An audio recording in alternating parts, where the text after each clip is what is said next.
नमस्कार। वंदे मातरम के लिखे जाने के समय से लेकर अब तक हमारे समय में संगीत के माध्यम से भक्ति के साथ धर्म, धरोहर, सनातन का संरक्षण आसान नहीं रहा है।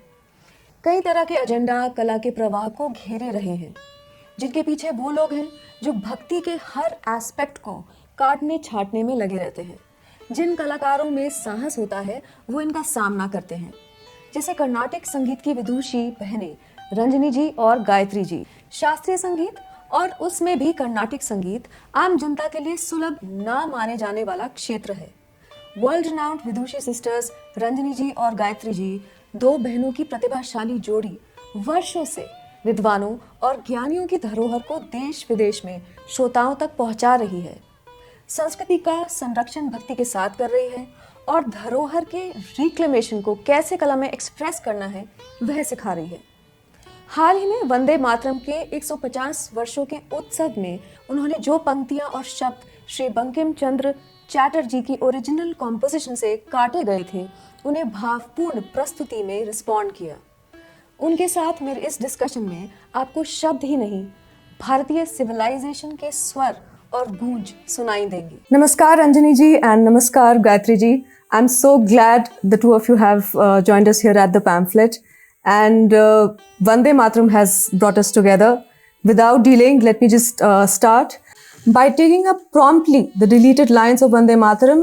Ranjani ji and Gayatri ji, you have once again shown courage and shown us that truth, when it finds its way to us, which eventually truth does, the best way to celebrate it is by celebrating the sacred behind truth, and it has to be responded in the purest of emotion, which you have done recently. Please tell us what was the first set of thoughts that struck you or you got in your minds when you came to know about the deleted lines, and how did you respond to them in music later? Thank you, Sumati ji, for giving us this opportunity to share our experience and thoughts with the pamphlet.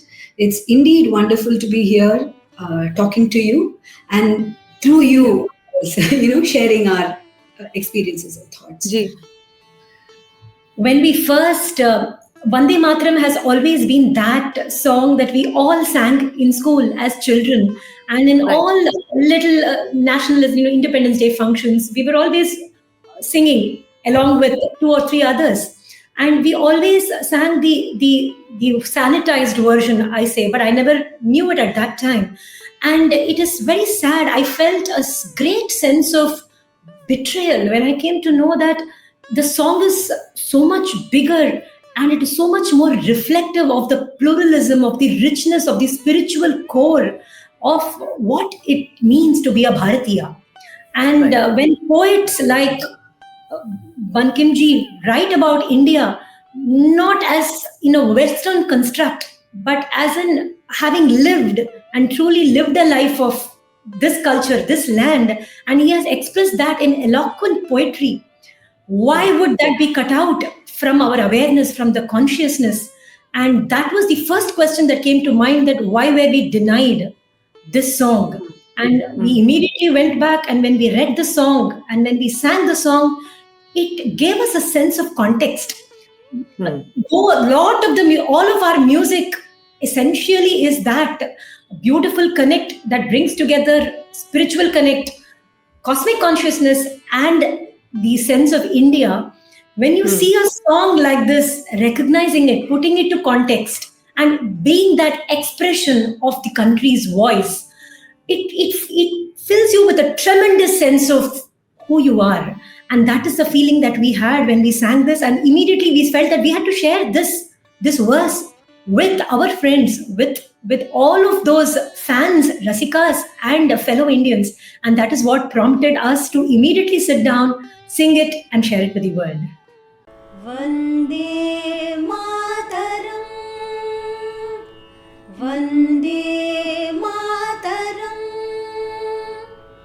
Tumi vidya, Tumi dharma, Tumi hridi, Tumi marma, Tvam hi prana sharire, Bahute Tumi ma shakti, Hridaye Tumi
Beautiful. So it is dedicated to Ma Bharati, and when you're dealing with that emotion, the emotion of surrender and dedication to the sacred, to Ma Bharati, there is a sense of responsibility in the timely response that you have taken. And these lines are a rousing expression of the Swarupa of the Devi herself. So as you were singing, so when we read them, there's a different response. But as you were singing, my mind was going to your singing and your words, and I realized that there is, a shift from her attributes, her being, and her power, and yet we feel, as you said, we feel rightly betrayed when we think about how a set of politicians back then thought of erasing these lines or just holding themselves back from us. And this was more a betrayal because it was taking place in the midst of our freedom struggle. So the very essence of the sacred being pulled out at that time is something that, it stirs a lot of intense feelings in us. Now, keeping that behind, why is a musical response, the singing of these lines, important to us today? I think for long, this post-colonial mindset is something that we encounter in so many ways. But I feel that the music of especially in a traditional, finely evolved, wonderful art form like Indian classical music, which truly reflects some of the greatest concepts of our culture. Shall I say, it is a certain concentration and essence of what we stand for as a nation. We should not sanitize this. We should celebrate its different expressions, and at the very least, acknowledge that it comes from the roots from where it comes from. Today, there are people with agendas who are trying to sanitize this art form, who are trying to sanitize our way of life and our culture, and to fit it into this Western world view. And you cannot do that to our culture and to our music. And therefore, singing a song as it was meant to be, as a tribute, in its original form, is very important today. And the same reclamation has to happen in every way that we can, whether it is about your music, whether it's about your poetry, whether it is about your politics, whether it is about reclaiming that one song. It's symbolic of a certain maturing, a certain confidence, and a certain wisdom, I would say. Celebrate yourself, celebrate your roots. And that is why it was very important to us to sing Vande Matram, especially spotlighting the words that were cut off. And that's why I think this song is not just a song. It stands for a certain... No, it's definitely not a song alone, right? Yes, it's much more than a song. Yes. So when you say it's much more than a song, we are also referring to the living tradition that Carnatic music itself is. And it's a whole reserve of wisdom which has been passed on to us. It's a living tradition. And you have the greatest of composers, and you respond to those creations at the same time. At the same time, you get suddenly a revelation about Vande Matram. So when you look at that repository of wisdom, of knowledge, of musical courage, artistic courage, and then you look at something that was created as a response to the want of a nation, freedom. What is it that you actually think in music at that time? And when I say that, I also want to ask, because which was my upcoming question here, there are different ragas that the greatest artists have responded to Vande Matram in, especially in the Hindustani tradition. Then there has been a rendition by M.S. Subbalakshmi ji as well. So we see that there is a range of great minds, there's a range of the best of voices and the best of expression and their response to Vande Matram. So where do you see yourself in between when you are, sitting in the midst of a transition that we see in Bharat today? At the same time, we see what has happened in the past, and you say, okay, let's just, the two of us, just be in the room and, think about how history has been passed on to us. It's a very nuanced question. Yes, I do feel that, as Carnatic musicians, where we represent a tradition which is, where they all say it is, which roots go back to 5,000 years or more. So there is so much of collective consciousness. So many great saints have composed. And on what have they composed? They have composed on this philosophy, the spirituality, the thoughts, and which is completely embracing, accepting. And now, right now, actually, it's very sad that we are left with the word secular. Secular means toleration. Tolerating something because it comes in the way of your own path. Right.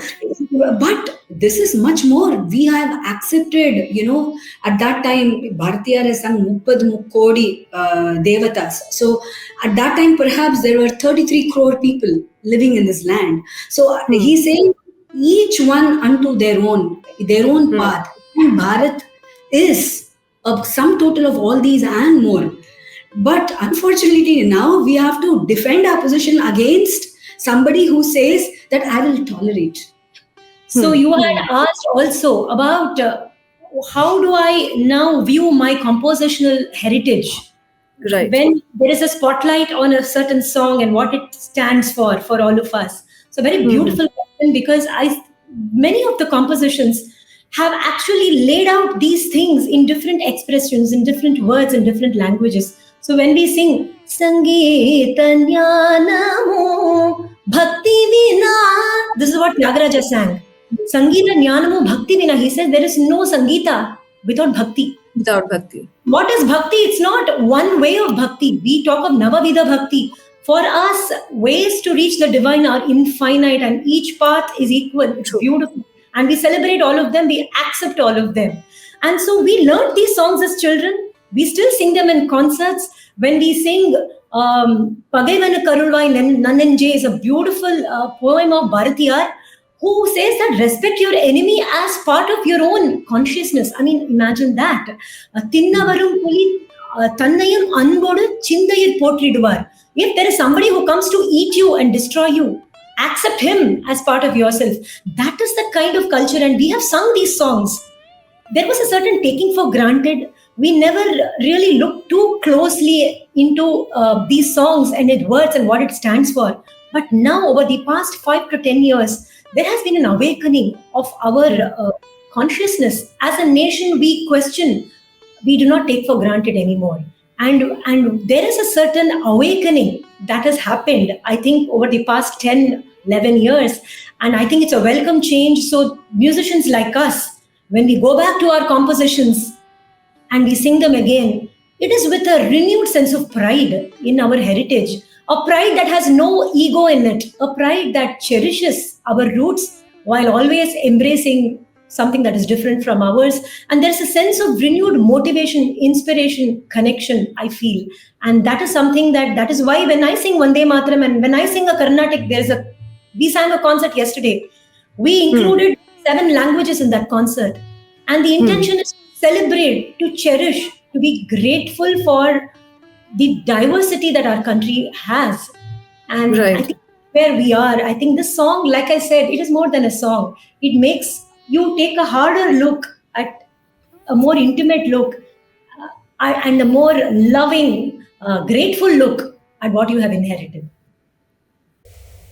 Right. You mentioned reawakening, and I think the two of you have contributed greatly to it in the last 5 to 10 years. And as you mentioned the years, I really believe that sometimes artists, I think, need that support. I wouldn't call it political support, but something changes in how we live and how we think, with some shifts that take place in the nation, and the response in art comes accordingly. So I think you've been doing beautifully within that. My next question is about what should be the way here on, because Pradhan Mantri Modi ji, he recently attended a special function that was dedicated to the celebration of 150 years of Vande Matram. And there, Dr. Mysore Manjunath ji, he presented a huge ensemble of artists. So there was percussion, non-percussion, vocals, there were wind instruments, and it is exactly how the celebration of Vande Matram should be now here on. So how do you think we should shape the way forward in how Vande Matram brings the artists from across India together? Because as you previously mentioned, there are agendas, there are political agendas, there are regional agendas, there are cultural agendas, and so on. So this is one way that can lead to national integration that lasts. We can perhaps look at some timelessness here, or creating timelessness here. So what do you think would be the right hook to attract the youth, and especially Gen Z, which is an important section of who we are today? So how do you think this can be done? It's a very tough question to crack, actually. We're all trying to figure out our way forward, because there are a lot of things that has changed over time. And especially the COVID has been a big deal changer in every way, in terms of technology, in terms of people's attention span, in terms of people's attitude, patience, everything. It has impacted so many things around us and the society also. So it is a new reality now, and that has happened just overnight. And we need to also take in the new reality and respond also appropriately. And I think right now there is a flux, and we will figure it out soon. I'm sure we are all going to figure it out very soon. I think over the past couple of years, or 2-3 years, Ranjini and I have sat together, brainstormed about how can we carry the best of what we have learned and imbibed, the path that we have walked on. How do we carry the finest, and how do we integrate it with the contemporary sound of today to the sound that probably will attract a diverse audience, not just Indians, of course, awakening and reawakening and reconnecting the youth of India today with the music that sometimes feels like it's a uphill battle. That is a thing, but also taking this to audiences abroad, because what India has to offer, like Pradhan Mantri ji said, it's a wonderful worldview, and how do we connect this with the rest of the world? So this is a question that Ranjini and I always talk of, and that is how it has spawned many a concept-based concert from us. Raja by Raga was one, Rasa by Raga was another. Rasa by Raga, we sought using a lot of very innovative presentations, many creative presentations, but also going back to the eternal values of our music. And this has been a journey, and the journey continues as we see how can we bring this together, the tradition and what works today. So it is a work in progress. And like you said, there are symphonies that are presented based on Vande Matram. There are also other symphonies.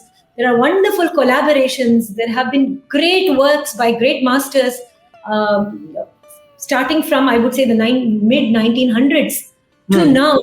There's so many attempts, efforts to bridge, to connect, to keep innovating, presenting. So all of it is an inspiration for us.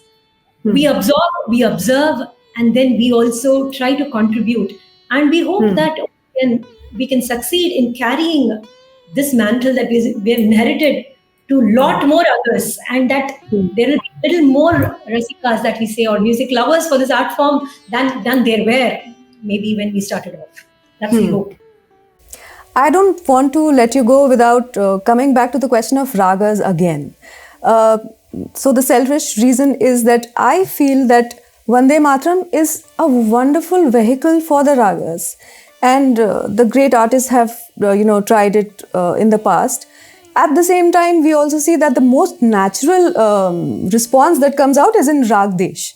But then there are different artists who have tried Jhinjhoti, they've tried the Carnatic Behag, then there are several other ragas.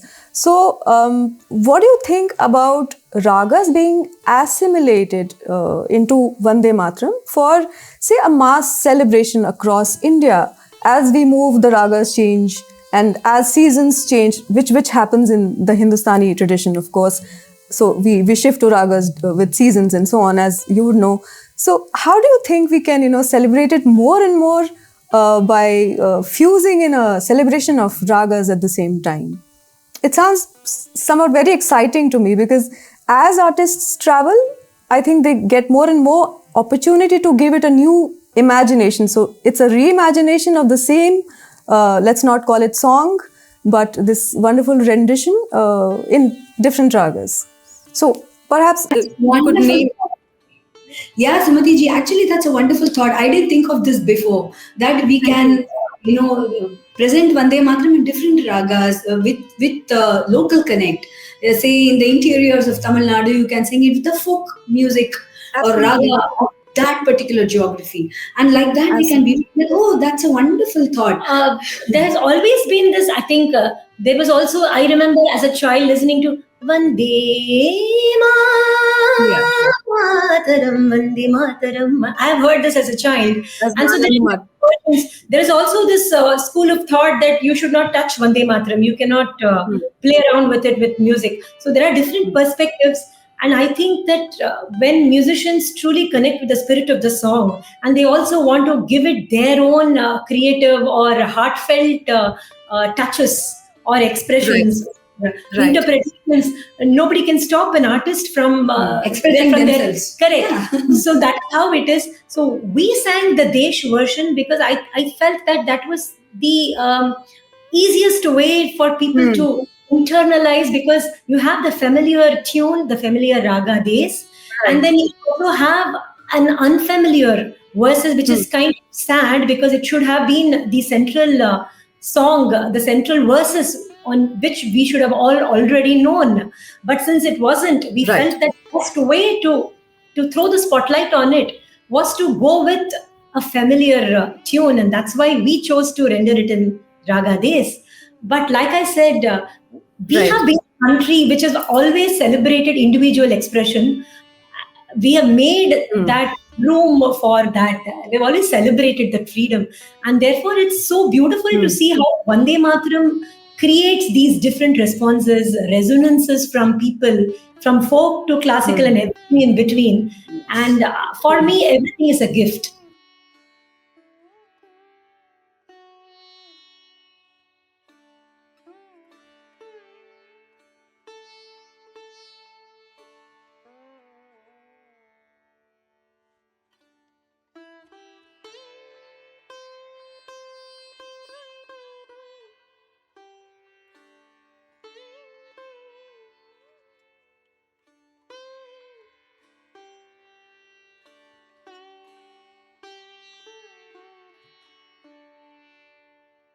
You are, at the ghats of Saryu, and, I was just looking at how it would build.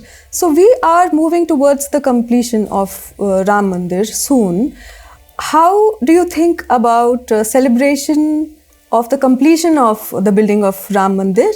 And if you have any thoughts in mind about performances here in this part of the country, maybe that are focused on Kashi or Mathura or Ayodhya.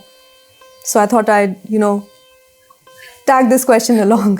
Oh, it's great to know that Ayodhya Ram Mandir is getting completed. I heard about it. Correct. Yes. And it is wonderful. Of course, it will be an honor, blessing, and a privilege to be part of the celebration for the Ram Janmabhoomi temple, and to be in some form or the other, have that opportunity to sing there. In fact, we did sing last year. When January, soon after the Pran Pratishtha, we did have an opportunity to sing in the mandir, and we were so blessed to sing sitting right in front of the Murti, the Ram Murti, and sing a couple of songs. That is something we will cherish forever. And we cannot wait to come back and look at that temple, in its new completed state, and again offer our musical dedications, our musical tributes to Rama. That would be a blessing that I am not able to fully describe, and I cannot wait to come back there. Like you said, Kashi, Mathura, these are not just places on the map for us. These are all certain energy points for us, where we go and draw life force from. When we went to Kashi, I remember this in 2021, we went on a trip to Kashi, and we were on the ghat on the Ganga. We were on a boat, and we spontaneously burst into song as we were on this boat ride, and we sang Vishveshwara darsana kara chalamana tum kashi. When we sang this on the boat, I cannot express. When we sing on stages, that's a different feeling. But when you come there on the Ganga and sing on Ganga Maiya, when you sing in front of Ram Murti, when you offer your music to the god or the goddess on which that song was composed on, it is like completing a full circle. That was what music was meant for, to adorn him or her. And what can I say? To experience that as you offer that song is to be blessed twice over. And we cannot wait to come there to Ayodhya again to offer our musical tribute. I'm sure we'll get to hear more when you come for a visit to Ayodhya. So thank you so much for joining us in the chat, and thank you for standing up to challenges that matter to the sacred and that matter to Sanatan, that matter to Bharat. Thank you so much once again to both of you. Thank you so much. Namaskar. Namaskar.